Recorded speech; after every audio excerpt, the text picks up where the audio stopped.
Hello, traders. Just wanted to go over a quick article that I wrote recently on how to find the best stocks to trade. I think for beginning traders, kind of the challenge is going through different setups, looking and learning from other traders, which is a great thing. But I think the biggest challenge of a lot of beginning and new aspiring traders is trying different things, not really sticking with one thing. And I think the key is to find what works for you that is synonymous to your personality, and of course sticking to that one thing and kind of becoming a master of it after multiple iterations and refinements of that strategy, and finding that particular setup in the market and trading it, right?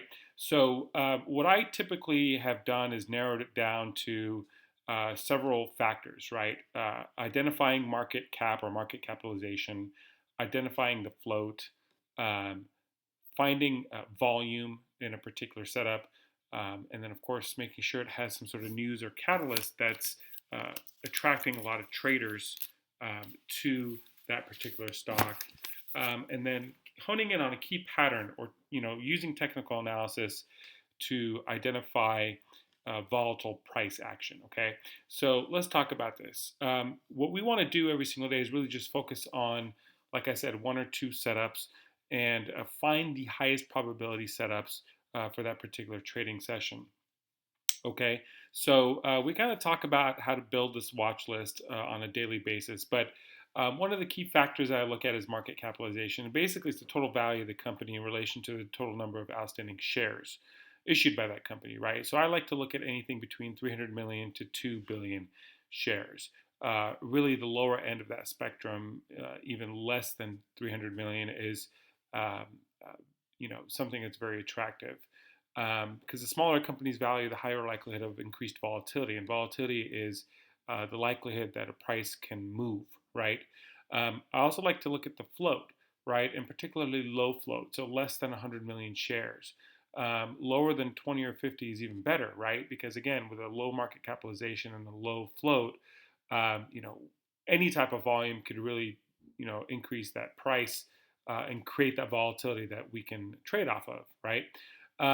Volume, again, we want to be trading where most of the traders are, right? Because that's going to create volume. So that's going to create the number of shares that are being traded at any given period, right? So if you're looking at a 1 day chart, the volume for that period is going to be whatever it is. If you're looking for a 1 minute chart, then that volume is in relation to that 1 minute, right?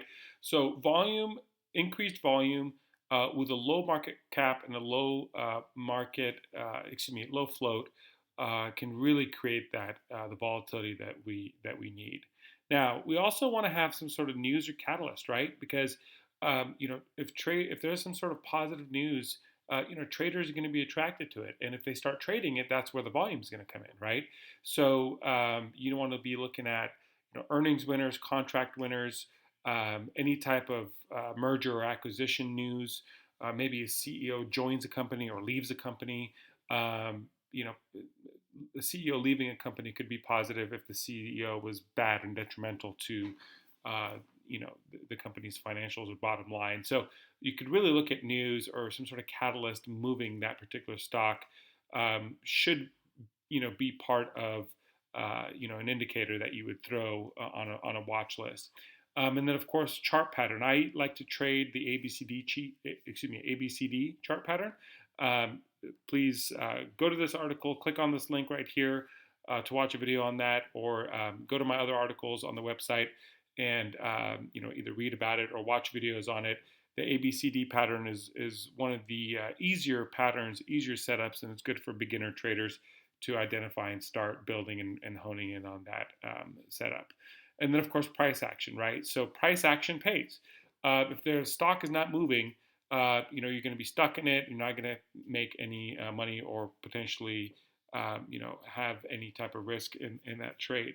Um, so we want price to move, and that's how we're going to be making our trades hopefully work within that particular pattern. So take a look at the article. If you have any questions, drop a comment below. Thank you for watching.